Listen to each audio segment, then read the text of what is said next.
Welcome to Bhavitha Santosh economy app. ఈ యాప్లో భాగంగా డైలీ కరెంట్ అఫైర్స్లో ఈరోజు మరియు రేపు 99 రూపీస్కే భవిత సంతోష్ ఎకానమీ యాప్ని అవైలబుల్గా మీ ముందుకు తీసుకురావడం జరిగింది. అది బక్రీద్ పండుగ సందర్భంగా కాబట్టి ఖచ్చితంగా యాప్ని పర్చేస్ చేసేయండి. అండ్ డైలీ కరెంట్ అఫైర్స్లో భాగంగా భవిత సంతోష్ ఎకానమీలో డైలీ కరెంట్ అఫైర్స్ అనేవి తెలుగు మరియు ఇంగ్లీష్ మీడియంలో కూడా అవైలబుల్లోకి వచ్చాయి. కాబట్టి ఖచ్చితంగా భవిత సంతోష్ ఎకానమీ యాప్ని పర్చేస్ చేసేయండి, అలాగే ఛానల్ని సబ్స్క్రైబ్ చేయండి. అండ్ ఈరోజు డైలీ కరెంట్ అఫైర్స్లో భాగంగా కొన్ని క్వశ్చన్స్ని మనం మాట్లాడుకుందాం. దాంట్లో ఫస్ట్ క్వశ్చన్, రాష్ట్ర స్థాయిలో గ్రీన్ ఛాంపియన్ అవార్డ్ ఏ గ్రామ పంచాయతీకి లభించింది? మరి దీనికి సంబంధించి ఆప్షన్స్ని కనుక చూసుకుంటే option A Palamakula, option B Samudrala, option C Chamanpalli and option D Gouravelli. మరి రాష్ట్ర స్థాయిలో గ్రీన్ ఛాంపియన్ అవార్డ్ అనేది చామన్పల్లి గ్రామానికి లభించడం జరిగింది. Which gram panchayati has been awarded the Green Champion Award at the state level? So, the Chamanpalli Gram Panchayati has been awarded the Green Champion Award at the state level. So, మరి దీనికి సంబంధించి green champion award సంబంధించి మరికొంత సమాచారాన్ని గనక తెలుసుకున్నట్లయితే, ఈ green champion award మరి ఈ చామనపల్లి అనే గ్రామ పంచాయతీ ఏ జిల్లాకి సంబంధించింది అంటే కరీంనగర్ జిల్లాకి సంబంధించింది. కరీంనగర్ జిల్లాకి సంబంధించిన చామన్పల్లికి ఈ గ్రీన్ ఛాంపియన్ అవార్డ్ లభించడం జరిగింది. మరి ఈ జిల్లా వ్యాప్తంగా కరీంనగర్లోని జిల్లా వ్యాప్తంగా దాదాపుగా 3 జిల్లాలను ఈ గ్రీన్ ఛాంపియన్ అవార్డ్ కింద ఎంపిక చేయగా దానిలో చామన్పల్లి అనేది మొదటి స్థానంలో నిలవడం జరిగింది. మరి ఏ రోజున ఈ గ్రీన్ ఛాంపియన్ అవార్డ్ అనేది ప్రదానం చేశారు అంటే ప్రపంచ పర్యావరణ దినోత్సవం సందర్భంగా అంటే ఏ రోజు జూన్ 5 తారీఖున ఈ అవార్డుని ప్రదానం చేయడం జరిగింది. జిల్లా వ్యాప్తంగా 3 జిల్లాలలో ఈ చామన్పల్లి గ్రామం ఎంపికైంది. ఈ ప్రపంచ పర్యావరణ దినోత్సవం సందర్భంగా జూన్ 5 తారీఖున ఈ అవార్డు అనేది ప్రదానం చేయడం జరిగింది. మరి అవార్డుని ఎవరు ప్రదానం చేశారు అనంటే పర్యావరణం మరియు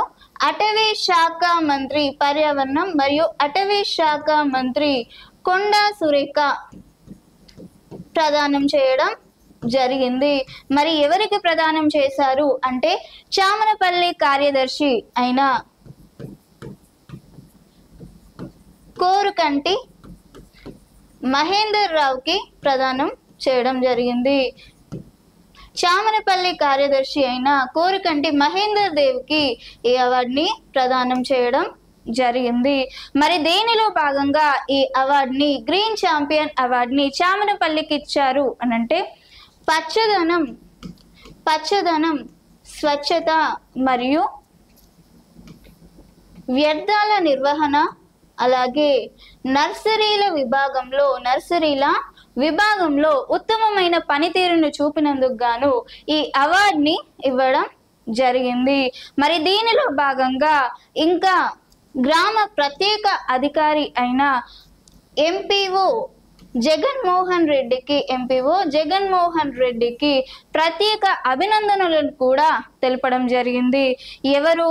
మంత్రి సురేఖారెడ్డి గారు గ్రామ ప్రత్యేక అధికారి అయిన ఎంపీఓ జగన్మోహన్ రెడ్డికి ప్రత్యేక అభినందనలు కూడా తెలపడం జరిగింది. So green champion award is got Chamanpalli village. Chamanpalli village is in the Karimnagar district. Chamanpalli village is placed in Karimnagar district. So out of 3 villages in KNR, out of 3 villages Chamanpalli is selected as first place because it presents on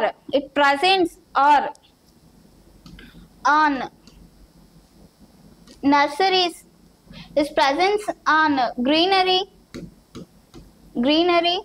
and cleanliness and waste management. It worked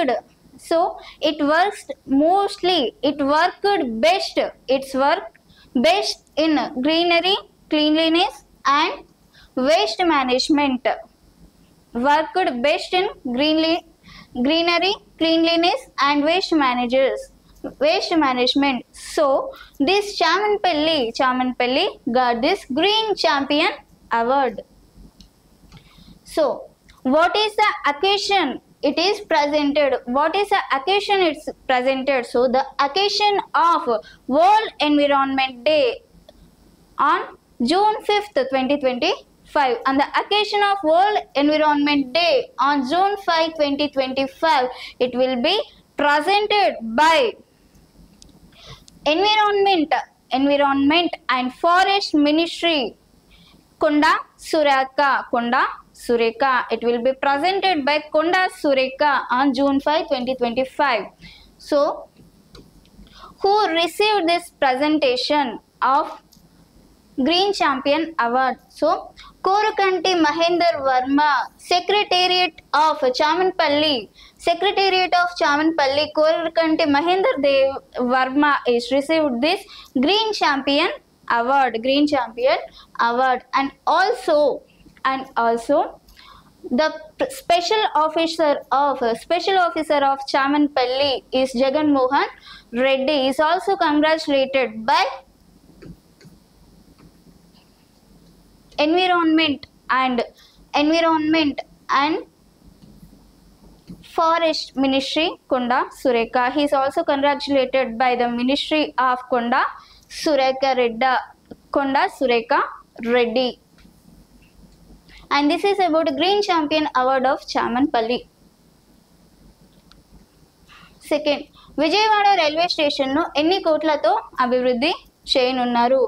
so దీనికి సంబంధించి options ని గనక చూసుకుంటే option ఏ 730 కోట్లు, option B 650 కోట్లు, option C 820 కోట్లు మరియు option D 850 కోట్లు. మరి విజయవాడ రైల్వే స్టేషన్ ని దాదాపుగా 850 కోట్లతో అభివృద్ధి చేయనున్నారు. How many crores will be spent on developing Vijayawada railway station? So aroundly 850 crores will be spent on developing Vijayawada railway station. మరి విజయవాడ రైల్వే స్టేషన్ కి సంబంధించి మరికొంత సమాచారాన్ని గనుక తెలుసుకున్నట్లయితే Vijayawada railway station is developed with 850 crores with a what type of development will be done on Vijayawada railway station? So the type of development is triple P, Prabhutva Private Partnership. So this type of development is done on Vijayawada railway station. And in this Vijayawada railway station లో ఈ ప్రభుత్వ private భాగస్వామ్యం ద్వారా దీంట్లో అభివృద్ధి చేయనున్నారు. అందులో భాగంగా మరియు ప్రత్యేక కేటగిరీ 01 ని కూడా చేర్చడం జరిగింది. దీంట్లో ప్రత్యేక కేటగిరీ కింద 01 ని కూడా చేర్చడం జరిగింది. మరి విజయవాడ రైల్వే స్టేషన్ లో భాగంగా ఒక రోజుకి దాదాపుగా 1.11 లక్షల మంది ప్రయాణికులు ప్రయాణిస్తున్నట్లుగా వివరించడం జరిగింది. అంటే ఒక గంటకి దాదాపుగా 9,120 మంది రాకపోకలు అనేవి ఈ విజయవాడ రైల్వే స్టేషన్ లో జరుగుతున్నాయి. మరి 2061 నాటికి ఈ ప్రయాణికుల సంఖ్య అనేది దాదాపుగా 2 లక్షలకి పైగా చేరుతుందని వివరించడం జరిగింది. 2061 నాటికి 2 లక్షలకి పైగా చేరుతుందని వివరించడం జరిగింది.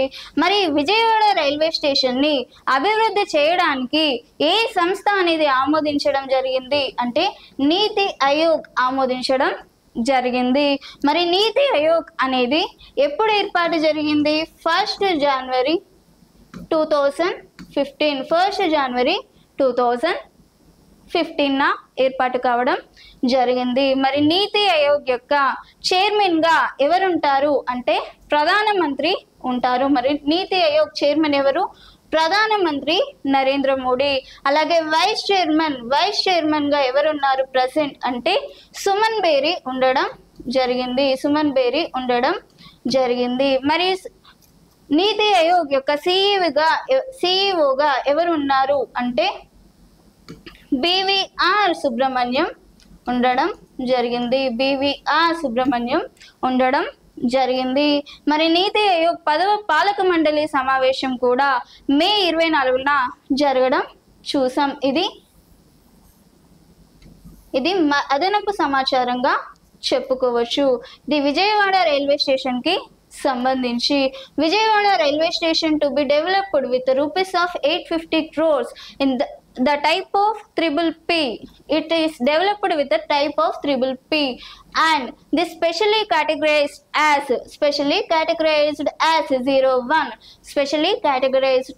01 in the year of or in a present year in a Vijayawada railway station are only 1.1 lakh passengers are there in railway station. In 2061 up to 2061 these passengers are reached up to 2 lakhs. So in this condition, Vijayawada railway station development is approved which organization? So Niti Aayog approved this development of Vijayawada railway station. So Niti Aayog is established in 1st January 2015 and who is the chairman of Niti Aayog? So Pradhani Narendra Modi is the chairman of Niti Aayog and vice chairman of Niti Aayog is Suman Beri and CEO of Niti Aayog is BVR Subramaniam. This is about Vijayawada railway station development. Next, third question. ఐక్యరాజ్య సమితి భద్రతా మండలి 26-27 కాలానికి ఎన్ని తాత్కాలిక సభ్య దేశాలను ఎన్నుకుంది? మరి దీనికి సంబంధించి ఆప్షన్స్ ని గనుక చూసుకుంటే option A 5, option B 6, option C 7, option D 8. మరి ఐక్యరాజ్య సమితి భద్రతా మండలి అనేది 26-27 సంవత్సరానికి సంబంధించి దాదాపుగా 5 సభ్య దేశాలను ఎన్నుకోవడం జరిగింది. How many non-permanent members has the United Nations Security Council elected for the period of 26-27? So the 5 non-permanent members has the United Nations Security Council elected for the period of 26-27. మరి ఐక్యరాజ్య సమితికి సంబంధించి భద్రతా మండలిలో 5 సభ్య దేశాలను ఎన్నుకున్నారు. మరి దీనికి సంబంధించి మరికొంత సమాచారాన్ని గనుక తెలుసుకుంటే ఐక్యరాజ్య సమితి భద్రతా మండలి యుఎన్ఎస్సి మనం ఇదివరకు క్లాస్లో కూడా తెలుసుకున్నాం. ఈ ఐక్యరాజ్య సమితికి 6 అంగాలనేవి ఉంటాయి. మరి 6 అంగాలలో మొదటిది జనరల్ అసెంబ్లీ, సెకండ్ది ఐక్యరాజ్య సమితి యొక్క భద్రతా మండలి, అలాగే economic and social council, the secretariat, fourth the secretariat and fifth the international high court, international justice of high court and sixth one is the trusteeship council.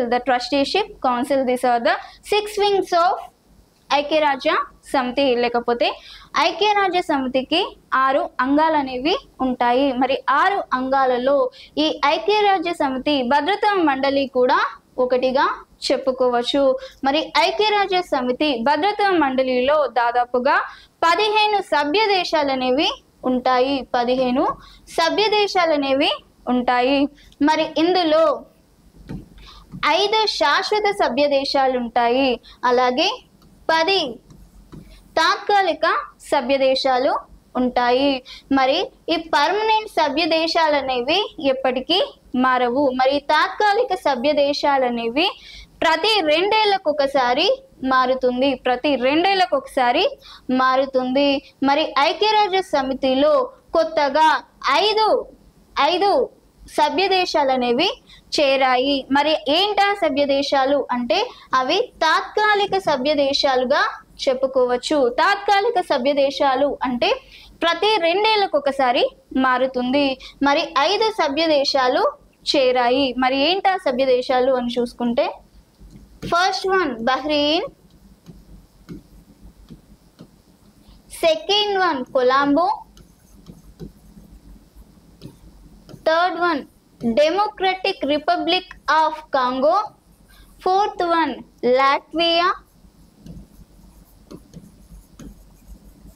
And fifth one Liberia. అంటే ఐక్యరాజ్య సమితిలో కొత్తగా 5 సభ్య దేశాలు అనేవి చేరాయి. మరి ఇవి తాత్కాలిక సభ్య దేశాలు. అంటే కాల పరిమితి అనేది 2 ఏళ్లకు, అంటే ఇప్పుడు దీని కాల పరిమితి అనేది 26 నుంచి 27కి ఇవ్వడం జరిగింది. అంటే 26 జనవరి 1 నుంచి 2026 జనవరి 1 నుంచి 27 మార్చ్ 31 వరకు అంటే ఎగ్జాక్ట్గా 2 ఏళ్ల కాల పరిమితికి ఈ సభ్య దేశాలని ఎంపిక చేయడం జరిగింది. ఎగ్జాక్ట్గా 2 ఏళ్లకి ఈ సభ్య దేశాలు అనేవి ఎన్నికవ్వడం జరిగింది. మరి ఈ 10 తాత్కాలిక సభ్య దేశాలు 2 ఏళ్లకు ఒకసారి మారుతాయి. మరి పర్మనెంట్ సభ్య దేశాలు అనేవి ఏవైతే ఉన్నాయో ఎప్పటికీ మారు. మరి ఏంటా 5 సభ్య దేశాలు అని చూసుకుంటే first one America, second Britain, third China, fourth Russia and fifth France.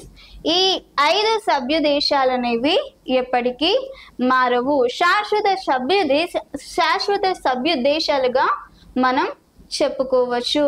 5 member states elected to the Union States Security Council. So in UNSC లేదా United Nations Security Council have total 15 permanent membership countries. Have total 15 membership countries. In that 15 membership countries, 5 membership countries are permanent membership countries and another 10 is non-permanent membership countries. So now newly elected 5 membership countries in UNSC is first one is Bahrain, second one is Colombo, third one is DRC and fourth one is Latvia and fifth one is Liberia. These 5 membership countries are non-permanent membership countries in United Nations Security Council. So this 5 membership countries period will be only 2 years. That period on 2026 January 1st started and it will be ended on 2027 March 31st. It will be ended on 27 March 31st. Approximately 2 years. No, exactly 2 years. Time period is there for 5 membership countries.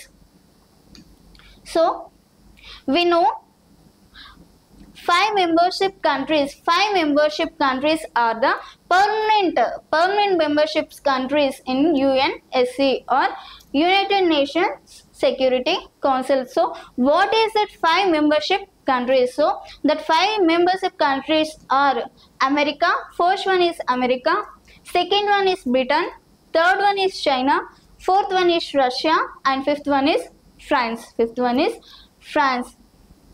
And this is about ఐక్యరాజ్య సమితి భద్రతా మండలి. And next question, fourth question, గత దశాబ్ద కాలంలో 2014 నుంచి 24లో భారత్లో ఎన్ని కోట్ల మంది నిరాశ్రయులయ్యారు? మరి దీనికి సంబంధించి ఆప్షన్ ఏ 26.48 కోట్లు, ఆప్షన్ బి 12.9 కోట్లు, ఆప్షన్ సి 11.48 కోట్లు అండ్ ఆప్షన్ డి 3.23 కోట్లు. మరి గత దశాబ్ద కాలంలో అంటే 2014 to 24 మధ్య దాదాపుగా 3.2 కోట్ల మంది 2-3 కోట్ల మంది నిరాశ్రయులు అయ్యారు అని చెప్పి వివరించడం జరిగింది. మరి దీనికి సంబంధించి how many crores people have become homeless in India in the last decade from 2014 to 24? So 3.23 crores people have become homeless in India in the last decade from 2014 to 2024. మరి దీనికి సంబంధించి 2014 to 24లో భారత్లో నిరాశ్రయులకి సంబంధించి మరికొంత సమాచారాన్ని తెలుసుకుంటే, మరి ఈ డికేట్లో 2014 నుంచి 23లో దాదాపుగా వరదలు మరియు తుఫాన్ల వల్ల దాదాపుగా 3.23 కోట్ల మంది నిరాశ్రయులు అయ్యారు. 3.23 కోట్ల మంది నిరాశ్రయులయ్యారు. మరి ప్రపంచవ్యాప్తంగా వరదలు మరియు తుఫాన్ల విషయంలో దాదాపుగా 26.48 కోట్ల మంది నిరాశ్రయులు అవ్వడం జరిగింది. మరి దీనికి సంబంధించి ఇండియాలో వరదలు తుఫాన్లు మొత్తంగా 3.23 కోట్లు. మరి ఇండియాలో లేదంటే ప్రపంచవ్యాప్తంగా తుఫానుల కారణంగా దాదాపుగా 11.09 కోట్ల మంది, అలాగే వరదల కారణంగా దాదాపుగా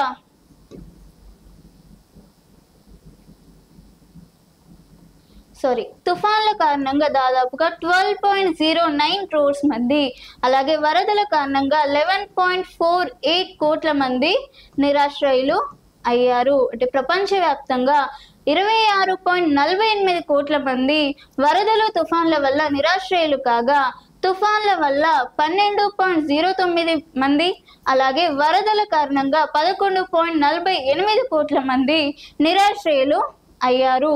మరి దీనికి సంబంధించిన రిపోర్ట్ని ఎవరు విడుదల చేశారు అంటే ఐడిఎంసి అనే సంస్థ విడుదల చేసింది. ఇంటర్నల్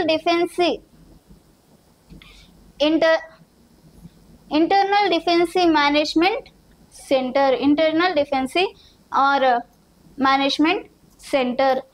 మరి ఇది అంతర్గత విపత్తులకి సంబంధించి పర్యవేక్షణ చేసే సంస్థ అని చెప్పొచ్చు.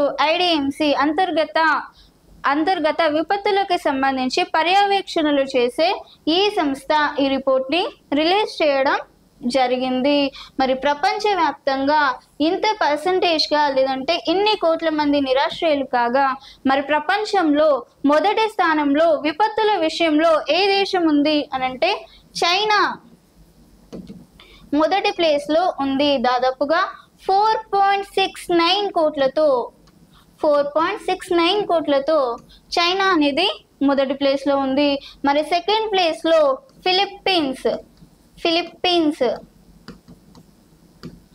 రెండవ స్థానంలో దాదాపుగా 4.61 కోట్లతో రెండవ స్థానంలో ఉంది. మరి మూడవ స్థానంలో భారత్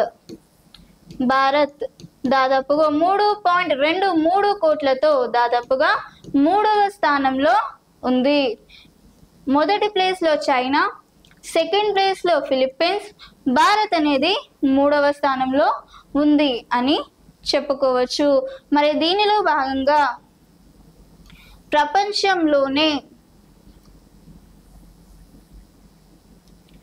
ప్రపంచంలోనే అత్యధిక తుఫాన్లు వరదలు అనేవి ఏ దేశంలో ఎక్కువగా అని చెప్పినప్పుడు చైనా అని చెప్పుకోవచ్చు. చైనా అని చెప్పుకోవచ్చు.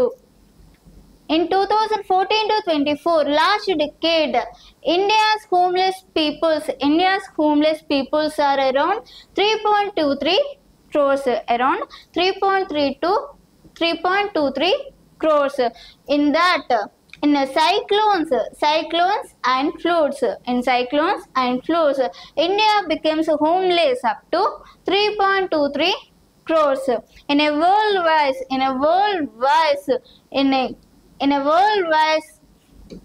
cyclones and floods, the peoples are affected around 26.48 crores. In a cyclone, the effect of cyclones, how many members are affected? So the effect of cyclones, around 12.09 crores peoples are affected and became as homeless.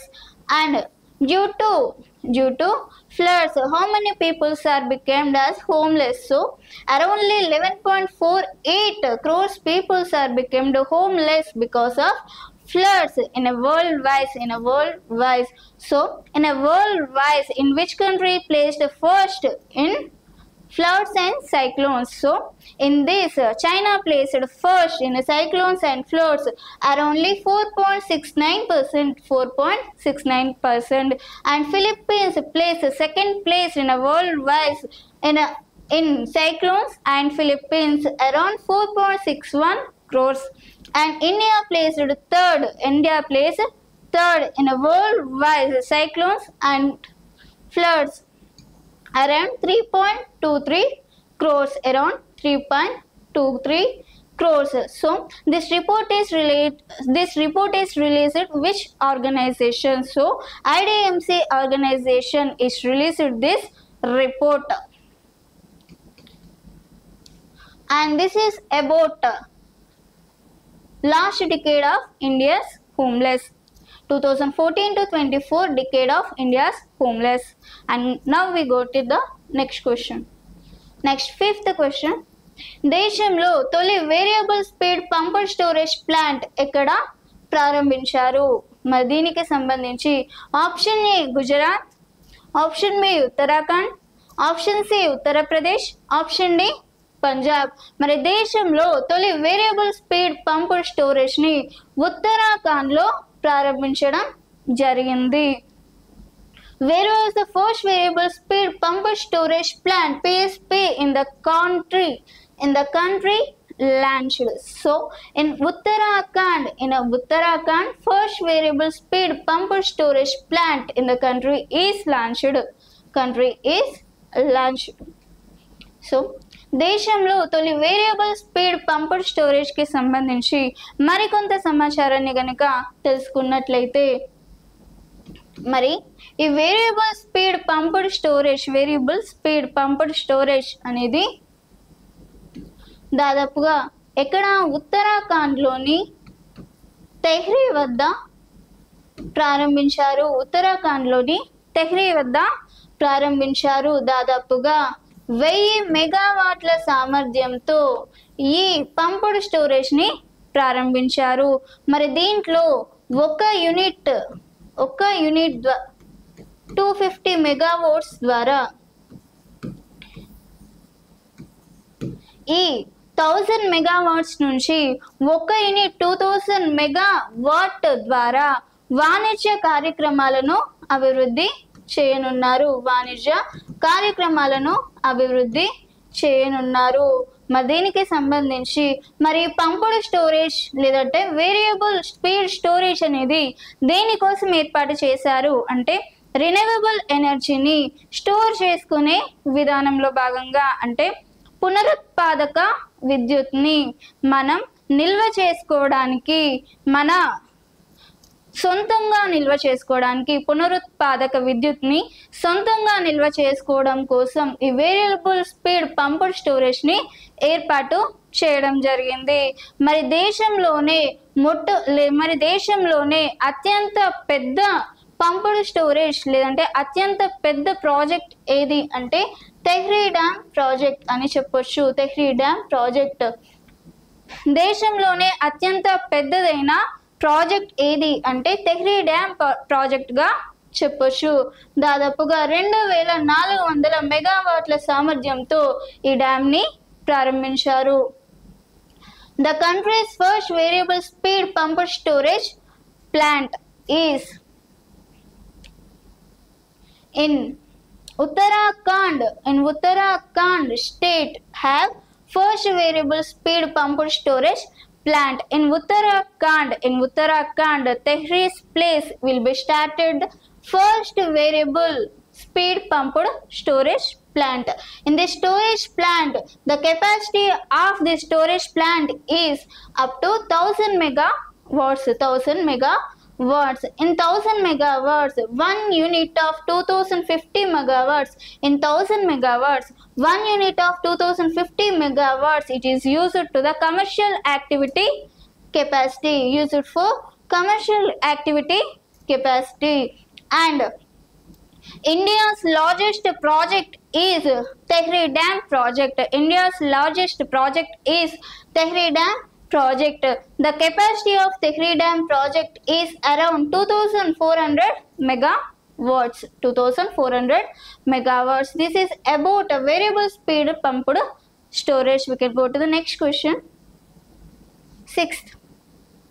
దేశంలో తొలి AR ఆధారిత వైద్య పరీక్షలు ఏ ఆసుపత్రిలో ప్రారంభించారు? మరి దీనికి సంబంధించి ఆప్షన్స్ ని గనక చూసుకుంటే option A NIMS, option B KIMS, option C Gandhi, option D Yashoda. మరి దేశంలో తొలి ఏఆర్ ఆధారిత వైద్య పరీక్షలు అనేవి కిమ్స్ హాస్పిటల్లో ప్రారంభించారు. బేగంపేట్ కిమ్స్ హాస్పిటల్లో ప్రారంభించారు. Which hospital has launched the first AR-based medical test in the country? So, Kim's Hospital has launched the first AR-based medical test in the country.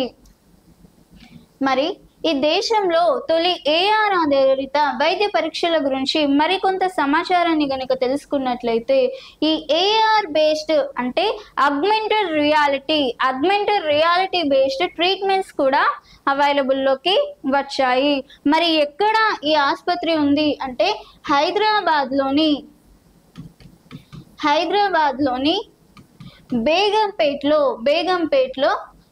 Begumpet KIMS హాస్పిటల్లో ఈ సౌకర్యం అనేది అందుబాటులోకి రావడం జరిగింది.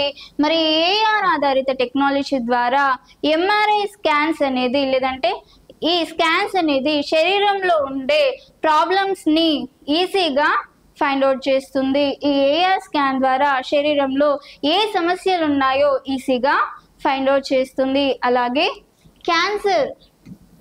క్యాన్సర్ మరియు అల్సర్ కి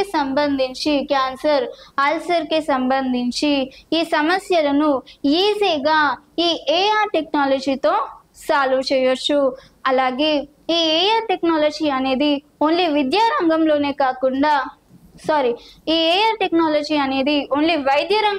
కాకుండా విద్యా రంగంలో కూడా అలాగే గేమింగ్ లో కూడా అలాగే రక్షణ వ్యవస్థలో కూడా ఇది ఉపయోగపడుతుంది. విద్యా గేమింగ్ రక్షణ వ్యవస్థలో కూడా ఈ ఏఆర్ టెక్నాలజీ అనేది ఉపయోగపడుతుంది. అలాగే ఇది వర్చువల్ మరియు రియల్ టైమ్ గా కూడా పనిచేస్తుంది. మరి ఏఆర్ బేస్డ్ మెడికల్ టెస్ట్ ని ఇది వరకే దక్షిణ కొరియా మరియు జపాన్ దేశాలు ఇదివరకే అందుబాటులోకి తీసుకొచ్చారు. అంటే ఈ దేశాలలో ఈ ఏఆర్ బేస్డ్ టెస్ట్లు అనేవి ఇదివరకే అందుబాటులోకి తీసుకురావడం జరిగింది. మరి దీని ద్వారా ఈ ఏఐ టెక్నాలజీ ద్వారా చికిత్సను మరింత సులభతరం చేయడానికి మరి ఏదైనా శాశ్వత ట్రీట్మెంట్ లేని ఏ చికిత్సకైనా ఇది సులభంగా అందుబాటులోకి తీసుకొచ్చే విధంగా తీసుకురావడం జరిగింది. అంటే ముఖ్యంగా క్యాన్సర్ మరియు అల్సర్కి సంబంధించి ముఖ్యంగా ట్రీట్మెంట్స్ కోసం ఈ ఏఆర్ టెక్నాలజీని ఏర్పాటు చేయడం జరిగింది.